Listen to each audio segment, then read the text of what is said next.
that you are getting glass on the mandrel, and the glass has a hole in it, and therefore is a bead, right? The lady who taught me to make my first bead said simply that a good bead has a hole in it and doesn't hurt anybody, right? She didn't say anything about it being perfect and symmetrical and all that, but of course you're going to want to know all that. So what I'm going to do is teach you the technique that I think, because there's a lot of ways to do this, gives good results, good understanding, and sets the foundation for better skills later because you don't have bad habits. So, when you heat up your glass, first of all, and you're going to make a bead, this is the end of the rod. I don't have a rod here, but yesterday you heated up the end and you noticed that at first it rounds out, and then as more of the rod melts, it makes a bigger round and a bigger round. Why is that? It's pooling to the end because it's all getting hot. It's gravity. Yes. Have you ever seen astronauts drink liquids in space, like the film of that? What happens to liquids in space? They float away. Yeah, well, what shape do they want to be in? What form? Circle. Yeah. So liquids want to be in a spherical form, right? That is the default setting for a liquid because it minimizes the surface area, right? And so that's what happens is you heat this glass up. I need a piece of glass to wave around. You heat the glass up and it behaves as a liquid. And so it wants to be a sphere. However, if it's a big enough sphere, gravity is going to impact it.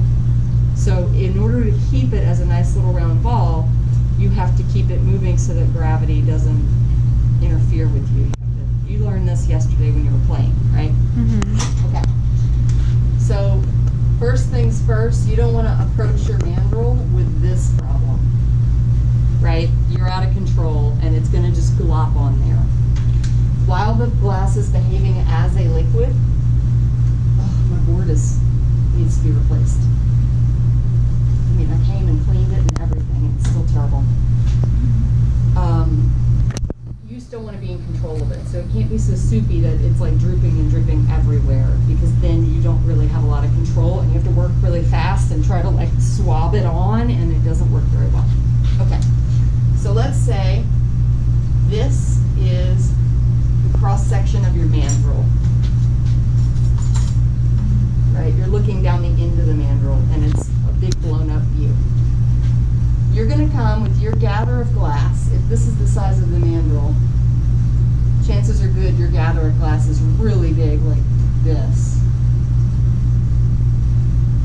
Right? Because your mandrel's smaller than the rod of glass. And you're going to be approaching that mandrel, and I want you to come at it with the front of your gather and touch the front of your mandrel. This is a little counterintuitive because often if you've got this gooey stuff on the end of your wand, the inclination is to drip it down on top, right? But I want you to come from the front. There is good reason for this. It helps you make discs later, so it's just good form. You watch YouTube videos of people making glass, you'll see people do this. Some people are like sideways and they're this is efficient, and this is the way I want you to do it. So there you go. So you're going to have your gather.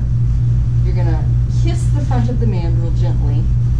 If you moosh your molten glass against the mandrel, look what I just tried to do.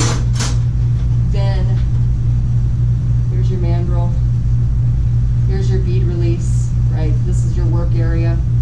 If you squash that glass, you'll have a really wide footprint where the glass touches the mandrel, and that sets the footprint for the bead. It's never going to get smaller and more narrow, right? There's no coaxing glass back up into a disc form once it's wide. So start small, and I'll show you what I mean by small. Small is always relative. And set your footprint, and try to set your footprint exactly the way you want it for the rest of the bead, unless you have plans later. So be aware of that. That's why we're just making like a little kiss. Mwah. And what'll happen is the glass is going to stick where you kiss the mandrel in the front.